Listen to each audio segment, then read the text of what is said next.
Good afternoon. My name is Allison Barlow, and I direct the Johns Hopkins Center for American Indian Health.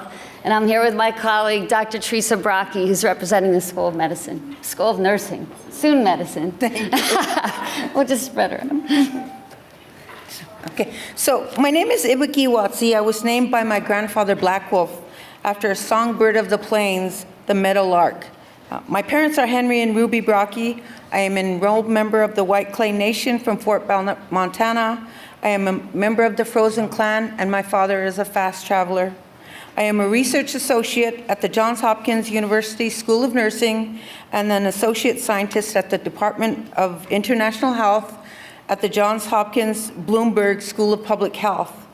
Mr. Sean Ironmaker, a member of my tribe, is a well-known grass dancer, a whistle carrier, and a singer with the Running Child Singers. He comes from the Stiffarm family from Fort Belknap and the Ironmaker family from Rocky Boy. Guinea Hayats to Sean for the prayer song to open our event, and for our panelists, Tom, Chase, Kayleen, and Tara.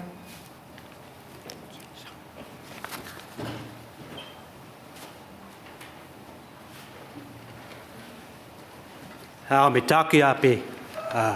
Wamblegichianga, my name is Sean Ironmaker. In my language, my name means sits with eagle. Normally I don't speak about what I'm singing, but I wanted to share today that this is a special song. It comes from my reservation in Fort Belknap, Montana, with the Ani and Nakota people. The words in the song are in the Nakota language, and what they mean is, I'm talking about the river people, Wakapawi Chashita, these water protectors like ourselves. This song means that you honor your traditional ways, you prepare and you work hard all year long, and it's a good thing. So that's the simplest interpretation. If you could please help me out by rising. This song is in honor. Thank you.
Yeah.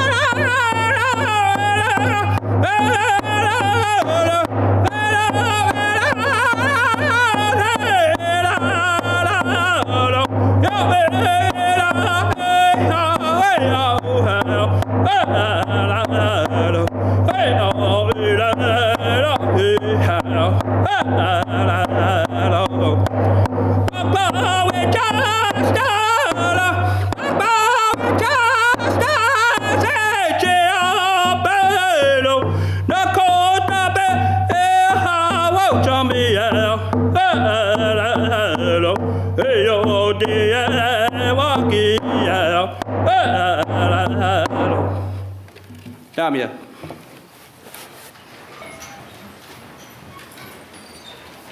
Thank you so much, Sean. I know we're going to have people continue to come in. This is a hard place to get to, even harder to park, so we thank you all for your patience. We are blessed and honored with this rare and sacred opportunity to learn today from some of the most extraordinary environmental activists and advocates working to protect Mother Earth. You will hear in their voices, they are not thinking of themselves today, but of those who came before them and the future of all living beings for generations to come. Today we are at a crossroads. We know we have to make changes to ensure a promising, healthy tomorrow for our children, for their children, and generations from now. We are at the oldest school of public health in the world. Yet I've come to think of Native Americans as the original public health experts. They have always known the importance of maintaining a healthy balance among all living things. They have always understood the centrality of protecting water as a universal life force. Our center celebrated its 25th anniversary 2 years ago, and we'd worked for many years to prevent and treat infectious diseases, address behavioral and mental health, and field training at all levels for Native scholars.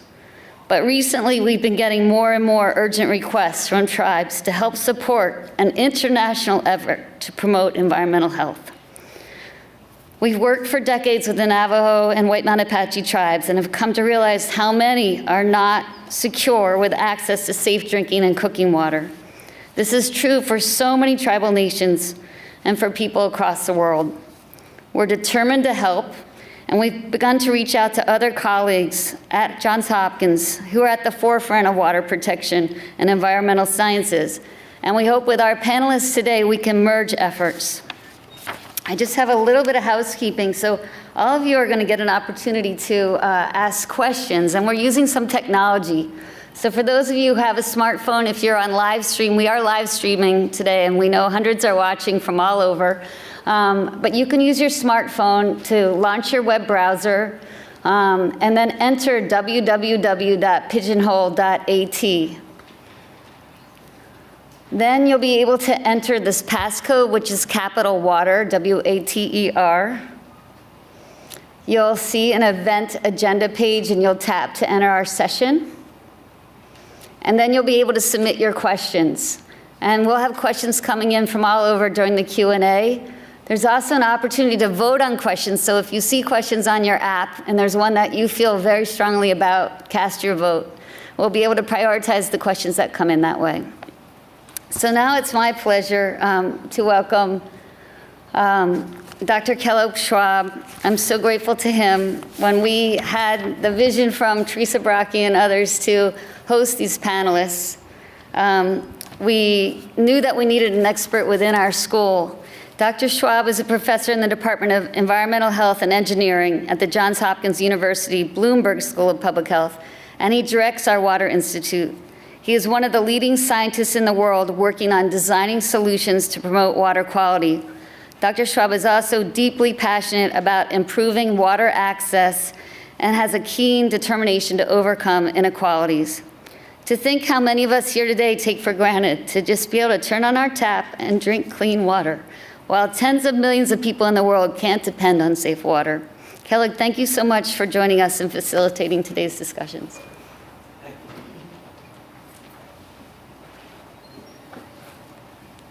Thank you for this opportunity, and it really is a privilege to be here and be moderator. What we're going to do is I'm just going to give a few moments for opening and setting the stage, and then we're going to have 4 panelists that are going to present information, each of them unique in their characteristics of the challenges facing us in the world with respect to water, and particularly about some of the goals that they have towards the challenges of hydrocarbon use and fossil fuels. For each one of those individuals, they'll give a talk, and then they'll sit down. We'll bring the next one up, which I'll introduce. And at the end, we're going to have this question and answer session, which I hope you're able to do through your phones there to submit those questions and vote on them. So why are we here today? We know that water is central for life and connected to all living things. And we know, unfortunately, that water is taken for granted around the world, but particularly here in the United States. And Hopkins truly has been at the epicenter for water and public health for 99 years, because in 1918, a public health practitioner and engineer from Hopkins, Abel Woolman, developed the right dosing for chlorination of large water supplies. Enough chlorine to kill the bacteria, not too much to kill the people. He's credited with saving more lives around the world with respect to water and sanitation than any of the others. There's been significant decreases in our water quality and quantity due to many factors, including climate change, which is affecting drinking water, food, and culture. And we know, unfortunately, that technology is not the solution, because we know that human behavior is a critical aspect of that. The city of Houston has had 500-year floods for the past 3 years in a row. Now, either they're absolved for the next 1,500 years of having a problem, or we've had a paradigm shift. So we have much to learn today from those that have the wisdom and experience and a drive for change. These individuals work to connect climate movement with indigenous human rights movement. And indigenous people have played a huge role, because they are in many places where extracting and transporting fossil fuels take place, and we have a strong sense of both the past and the future. So what are some of the Water is Life movement goals? They're here to educate about the effects of pollution and the oil, gas, and coal activities that negatively impact water sources, educate about corrective actions, protect water sources and human rights, including civil disobedience and current laws for individual rights on state and local basis, collect data to catalog the impacts on these water sources, and build a global network and communicate throughout that network. And I'm going to leave you with a quote. Of all our natural resources, water has become the most precious. In an age where man has forgotten his origins and is blind to even his most essential needs for survival, water, along with other resources, has become the victim of his indifference. A poignant quote that's relevant today as it was written by Rachel Carson in 1962 in Silent Spring, a book that was a tipping point for chemical exposures in our environment, where she described DDT affecting the birds and their eggs, and thus the silence of the spring. She did obtain a master's from Hopkins in 1932. So we're here to learn from our Native American panel about traditional knowledge related to conservation and the spiritual connection of all beings to land and water. It is my privilege and honor to introduce our first speaker, Tom Goldtooth of the Dene and Lakota Nations. He's an American Indian environmental, climate, and economic justice activist, a speaker, a film producer, an indigenous rights leader within the climate, environmental justice, and indigenous movement.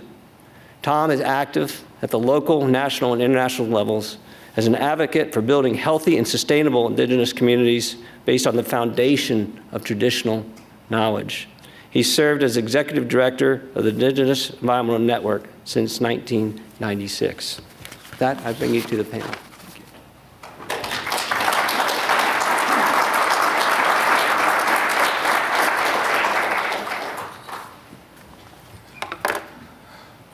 you. Yate, the Beltejini na shle, wo the kot Debashish.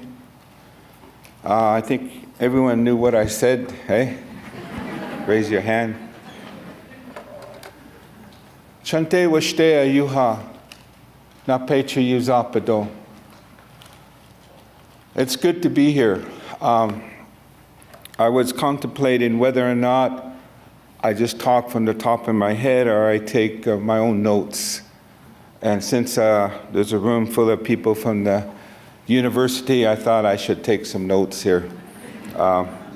It was very appropriate. I'd like to recognize Sean for that beautiful song. The songs represent many of our indigenous nations, not only in the north, but in the south. I've been hanging out with indigenous peoples from South America the past 2 weeks. And we've been talking about cosmology. We've been talking about worldview. We've been talking about where we're at. We've been talking about indigenous rising. Enough is enough.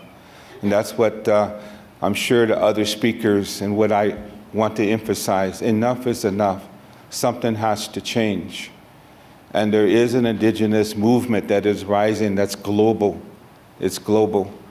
And it's very appropriate, the song that was shared, because it comes from the Fort Belknap and the Gros Ventre and the Assiniboine peoples. And it takes me back when we had a Protecting Mother Earth gathering there. I forgot when it was, 1998, I think it was. And it was a large gathering. And Joe Ironman was a spiritual leader at the time. And he told us on the third day, I don't know what day it was, he said, all the ones who brought bundles, all the ones who brought your pipes, chantuhupa, chanupa, and many different translations, Ojibwe, Cree, everyone, there were a lot of people. I would say over 60 people brought their bundles. He asked everyone to fill them with tobacco and prayer, and put all our minds together as we looked at the mountain. It was literally, the cap was taken off, the Pegasus gold mine and Landusky gold mine, and the pollution of the stream that goes down. The kids play in it in the summertime as they go up at the powwow. And something happened after that ceremony. We never expected it. Within a couple months, Pegasus went bankrupt. They didn't even know. They didn't even see the signs. That's why prayer is very important. It's woven into the presentation that we talk about when we talk about water. When I talk about water, I'm very respectful on both Navajo and Dakota side. In the eastern Dakota, the Betewa-Kantawa, the people of the sacred lakes, is in the essence, it's in the makeup, it's in the DNA, the relationship to the sacredness of the water, the Great Lakes. And there, our children have learned the importance and role of the woman and the men. The woman as the keepers of the water, the men as the keeper of the fire. And we're bringing that back and strengthening that, because that establishes the roles that we have. And I did ask for permission to come and speak about water, because that's a woman's role, to speak about that relationship with the water. And I want to thank the center here. I met a lot of the staff, Center for American Indian Health, as part of the John Hopkins Bloomberg School of Public Health. Thank you for making this possible, all the fine work that you're doing, and all the staff that helped out. And the Native American Heritage Month activities are very important, because it provides a way for us to articulate who we are and our rich history, our culture, but also this cosmology about our relationship to the sacred, in this case, water, very important. I remember a gathering that we had in Penticton, the people up there in British Columbia, the Okanagan people, and we had a gathering and we talked about water. That was a mandate for our network in 2001. So when we talk about water, there are mandates when we had 4 days of articulation, deep, critical thinking about the relationship of water. And I want to quickly read the statement. As Indigenous peoples, we recognize, honor, and respect water as a sacred and powerful gift from the Creator. Water, the first living spirit on this earth, gives life to all creation. Water, powerful and pristine, is the lifeblood that sustains life for all peoples, lands, and creation. We know that by listening to the songs of the water, all creation will continue to breathe. Our knowledge, laws, and ways of life teach us to be responsible at all times in caring for this sacred gift that connects all life. In ceremony and as time comes, the water sings. Her songs begin in the tiniest of streams, transforms to flowing rivers, travels to majestic oceans and thundering clouds, and back to the earth to begin again. When water is threatened, all living things are threatened. Our hearts cry when we see the ways in which people, through governments and multinational corporations, destroy the water in their greed. As water has given us life, we must fight for the life of water. We must continue to hear her songs and protect this sacred gift from the Creator. we must be prepared. That was a statement of women, of youth and elders, elected tribal leaders, chief and consul from First Nations on the state side, tribal councils, but the grassroots especially. Indigenous Environmental Network is a grassroots organization. My role as executive director, I was brought into the network by youth, women, and elders. In 1991, we came together as grassroots to denounce environmental injustice and environmental racism. Our lands were not being protected, as well as people of color. There's racism, and still, to a large degree, it still exists in federal laws, public health policies that don't take our situation into consideration. So I was recruited. Back in those days, I was working for Red Lake Nation as their environmental coordinator at the time. The Ojibwe people in Red Lake are very closely related to water in one of the largest freshwater systems in North America, Lower and Upper Red Lake. And I was chosen to go to the First National People of Color Environmental Leadership Summit, October of 1991. That's when I met a lot of the different people that were the founders of this network, people from grassroots, from Navajo, from our people from Big Mountain, people from Alaska, people dealing with toxic and radioactive waste. Of all things, the government looking in our territories to cite this toxic waste that impacts definitely our people and our future generations. But it wasn't just that, it also was mining, deforestation, you name it. Most of our tribes at the time did not have enough funding to staff up our own tribal environmental protection programs.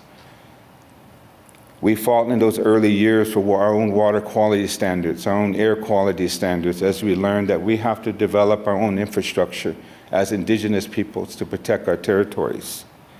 So water issues were and continue to be a piece of many fights, but rarely has a comprehensive environmental justice analysis applied directly to water problems in the range of federal and state agencies involved in water management. The executive order on environmental justice that was passed in 1994 required all federal agencies to make achieving environmental justice part of its mission by identifying and addressing as appropriate. They always have those little things they say, consider, take note of, as appropriate, disproportionately high and adverse human health or environmental effects of its programs, policies, and activities on minority populations and low-income populations in the U.S. Native Americans are included in that executive order.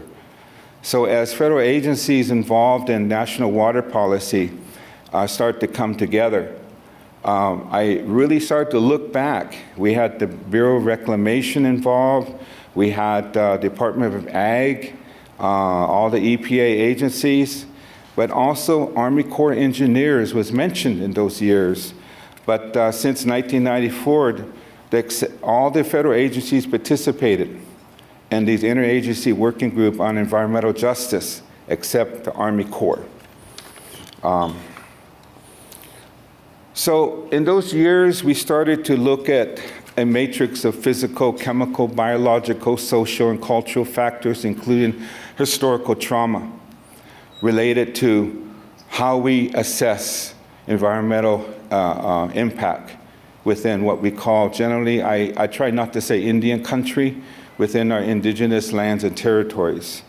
And that's when we started to look as Indigenous Environmental Network, along with our frontline communities, at new systems of way that we do assessments. And we're still trying to do that at this time. And it's not surprising sometimes any EPA people here, any public health programs, they're always challenged with how to do environmental justice assessments. But these problems extend to water resources. I always put a parenthesis over that. Water injustices with federal water policy, including instances where our Indigenous peoples, again, are disproportionately burdened by water hazards ranging from lack of clean drinking water to higher exposure to fish contamination or persistent organic pollutants. It's a real issue. And many of you may not know of that whole legacy of how federal agencies like the Bureau of Indian Affairs negotiated many of the extractive industrial development in Indian country, or how the lack of adequate tribal EPA infrastructures were in place in those early years, as well as lack of capacity of the Indian Health Service as a department within Health and Human Services to adequately assess health concerns, epidemiology issues that we really do need and still need in many parts of our lands and territories. So there's a whole history of these U.S. federal agencies that have a legacy of institutional environmental racism and environmental injustice and not fulfilling their fiduciary and trust responsibilities to our native nations. So this is something that I needed to say when we talk about water, is the creation of water inequities, exposure issues, enforcement issues, policies and regulations that have not taken our people in consideration as standards are developed. So the need for accurate data on water quality and water use do not exist in many places and is not comprehensively collected nationwide. This concerns within our territories. There's a lack of data comparing water issues in the context of native nations, race, and income. 61% of drinking water systems on native reservations had health violations or other significant reporting violations in 2006, compared with 27% of all public systems in the U.S. One study found that levels of both nitrate and coliform on 2 reservations in Nebraska were significantly higher than both regional and national averages. This is our reality. Energy production and water are highly interdependent. Energy production is the second largest user of water in the U.S., and virtually every type and phase of production requires water, from the mining of fossil fuels to the cooling water used in power plants, including nuclear power reactors, to the transport of coal. This can lead to the depletion of local water sources, including fossil aquifers. Not only is energy production water intensive, it's water polluting, especially fossil fuel plants, which dump large quantities of contaminated water used in the production process into local ecosystems.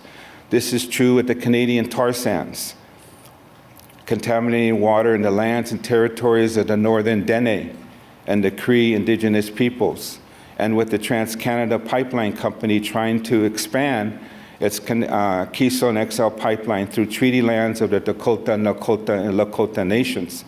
You may have heard already that in Nebraska, the PUC, the Public Utilities Commission, approved the pipeline.